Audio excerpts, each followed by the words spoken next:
Hello, this is Matthew Lynn with Leadership Challenges and Supervision. This is the Lesson 13 video reflection and analysis.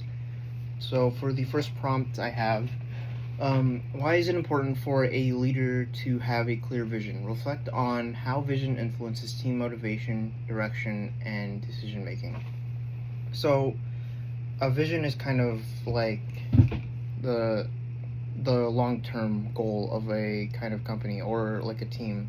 It's like what their kind of foundation is and what their purpose is, why they're doing what they're doing. So a clear goal is, something like they want to be the best in customer service, or they want to be, something like that. They want to have like a clear, like kind of like idea of what the company wants to be or should be in the future. It's kind of like a certain goal, kind of like that.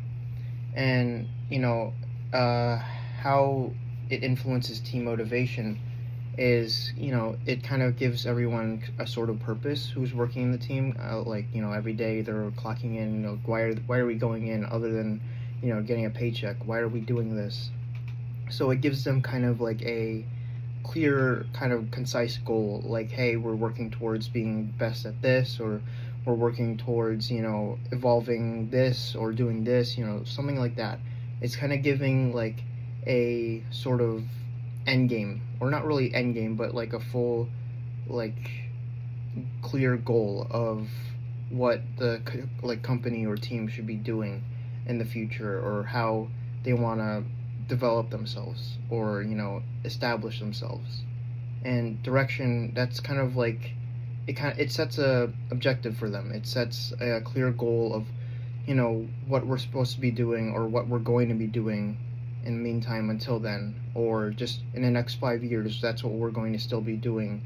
It's just like, it's giving the team or the leader a certain like clear goal or direction on where the company is going in the next 5 years, or what they're working towards. And it gives them the ideas of what they're going to be doing. And decision making, because when working in a company, or just certain like teams, there's going to be different like options or opinions or different choices they're supposed to make. And having a clear vision kind of helps them kind of assess which goal or option is better for the company, and what really determines the best outcome, and what really leads to the vision the company has set in place.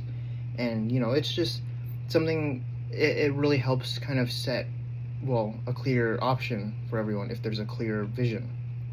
And just overall, a clear vision is supposed to be something that's set in place before a company is really starting out. It's supposed to be something like an idea of what we're supposed to be doing, and it really helps set or propel a team into what they're doing in the future, or what they're going to be doing, and kind of keeps them in a lane of what they're going to be doing in the future. Making sure that they don't kind of veer off, do something else accidentally or purposefully. They have a clear vision and goal of what they're supposed to be doing every time they come into work, or every time they do an assignment, or a project. So just like, it's supposed to give them a sort of sense of purpose every time they come in and do something. So it's just overall, a clear vision is kind of important for a leader to have, so they can help influence themselves into working, and their teammates. So for the second topic, think of a leader you admire, personally, professionally, or historically. What was their vision, and how did it shape the way they led and inspire others? So a leader that I always kind of think was very great was MLK, because how he led the protest on Washington, or the walk on Washington, and gave his speech.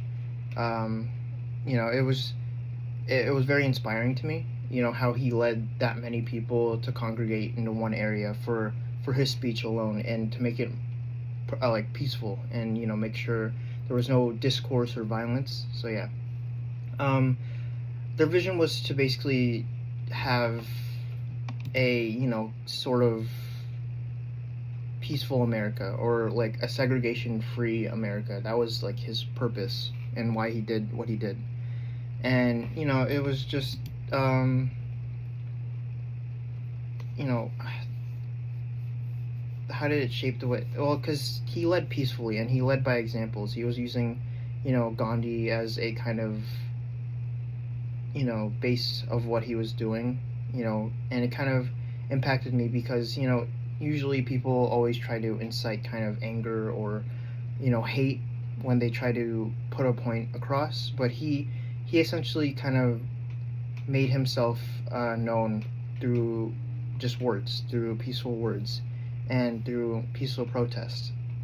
He didn't raise his hand or his fist against anyone. He kind of just led with example, and he led with faith in his own faith, and he kind of just overall was just a good leader because of that, and he was able to use his kind of dream and his faith to help lead people into kind of a peaceful like goal towards ending segregation and making sure that everyone was it was a peaceful time instead of making things worse for themselves in the end. So yeah. For the third question, have you ever been a part of a group where the leader had no clear vision? Describe the experience and how it affected the group's cohesion, goals, and performance. So,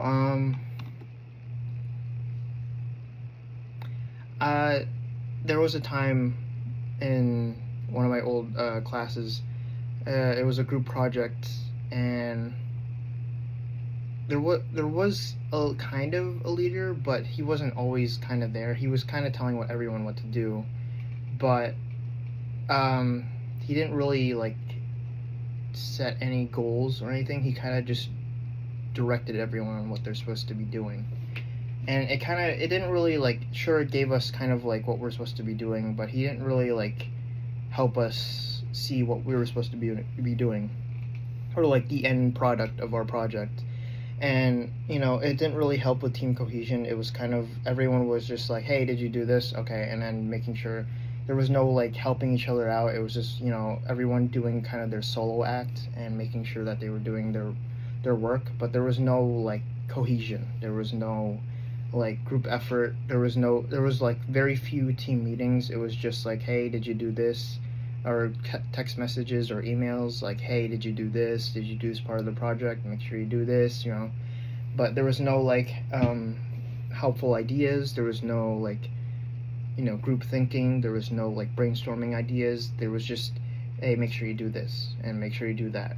And we did end up with I think it was a B, I think, but I feel if we kind of changed gears and kind of had the leader of the group kind of had a more clear vision of what we were supposed to be doing and kind of helping us see a good end product for our project, that would have helped out a lot and maybe gotten us a higher grade. But yeah, in the end, it was just there was just really the only leader that we really had was just someone who was able to speak up and just tell everyone what they're supposed to do. And yeah, in the end, it was just people telling others to do this or that, and it didn't really lead to anything really cohesive. It was just just for a grade essentially. And yeah, there was the only goal was making sure that the project was done on time, and there was no hey, make sure the project looks this good, or we lost a few points here and there because of that. The project wasn't as presentable, or we didn't really kind of put ourselves into it, and that kind of showed at the end product. It was kind of just bare minimum of what was supposed to be done of the project. And yeah, it was just it was just mediocre, or kind of just baseline of what we were supposed to do, and we got a semi-decent grade in my opinion. And yeah, it was just, it would have helped if someone stepped in maybe. I wouldn't know, but yeah, it's just, in the end we got our grade, but it was just, I feel like it could have been better. So anyways, the fourth topic, if you were leading a team today, what would your leadership vision be? Describe the values and outcomes you'd prioritize and how you'd communicate the vision to your team. So, I'd say kind of what my leadership vision would be just to be honest and ethical with the work you're doing and making sure that you are treating others with the respect that you're supposed to be, you want to be treated as. So kind of like outcomes that I prioritize is making sure that every communication is always key in kind of like situations like that. You want to make sure that everyone is kind of like on the same terms, making sure that everyone is like kind of like giving feedback, especially myself if I'm the leader. I need to make sure that communication is a two-way street, making sure that I'm not the one just giving orders and then going back to my office and then locking the door. I got to make sure that everyone, my emails are open or my door is open all the time, making sure that that everything that's going on with my office or my team is, I know about it, and making sure that there's no like unethical, attitudes or actions being done, making sure that people can always come to me if they have a problem in the workplace, and that's something I'd always prioritize. And I always would prioritize, teamwork, because in the end, if we're just kind of doing our own thing, doing the bare minimum, we're not going to really have any cohesion. And, that's something like you just wouldn't want to have in the company. But yeah, it's just, you'd want to have a good team to actually have, good innovation or good creativity, because, if people are kind of sitting back and not really like giving their ideas because they just want to clock in and do their work for the day, they're not going to give like their ideas, their opinions, their mindsets, and their kind of what they want to do. And it's just, in the end, it's just like you want to make sure that everyone is kind of working towards the same goal, making sure that, again, you're, as a leader, you would have a clear vision so everyone knows what they're working towards. So yeah, just making sure that everyone is like kind of on the same boat as in teamwork, in terms of teamwork. And just the respectful thing, I'm sure people would want to be treated with respect, and I would kind of make that clear, like, hey, I know I'm the leader, but I know you guys we're all people, we're all human, we all are kind of, we might be like different, backgrounds and different like, but we're still the same people, or well, we're still humans. And I try to make that clear. Everyone is still valued here as a person, and always make sure that you're kind of putting yourself how you'd want to be treated. And that's kind of how I would want to like prioritize people's kind of respectfulness. I want to make sure if we're in if I'm in a company that's dealing with customers on a daily basis or dealing with patients or stuff like that, I want to make sure that my employees are treating people with respect and making sure that they are getting the respect that they deserve. But in good terms, because sometimes things happen, and I want to make sure that everyone is being respectful the best way they can. And how would you communicate that vision to your team? So, orientations are always a good like start, but with the communication or the feedback stuff, I would make sure, hey, guys, doors open. I'd kind of make sure that I'd let everyone know in the office or the team that, hey, my door's open if anyone needs to talk. Or I'd have like a, maybe in the break room, I'd have something like an anonymous like feedback thing, put in, a post-it note on like something you'd want to change, or if there's something that's going on with you, you don't have to tell me, or, my emails are always open. Make sure you just come in if you need to talk, or, just knock on the door, stuff like that. I'd make sure I clearly express that I'm an open door, and I want to make sure that you are getting the treatment that you want or that you need, essentially. And the teamwork thing, I'd always try to just make sure everyone is working together, and I'd communicate that as much as I can, making sure that everyone, is putting in the work, but I'd also make sure that no one's being left behind. I would make sure people are known, essentially, and the respectfulness, or making sure that respect is being kind of put in place. I'd kind of make sure in an orientation set place, I'd try to make that known, like, hey, I know that, sometimes companies aren't always as, or team or leaders aren't as respectful as they should be, and I kind of need to make sure that everybody knows that I'm going to make sure that everyone kind of is respectful to others, themselves, and just making sure that everyone is working smoothly. Okay, thank you.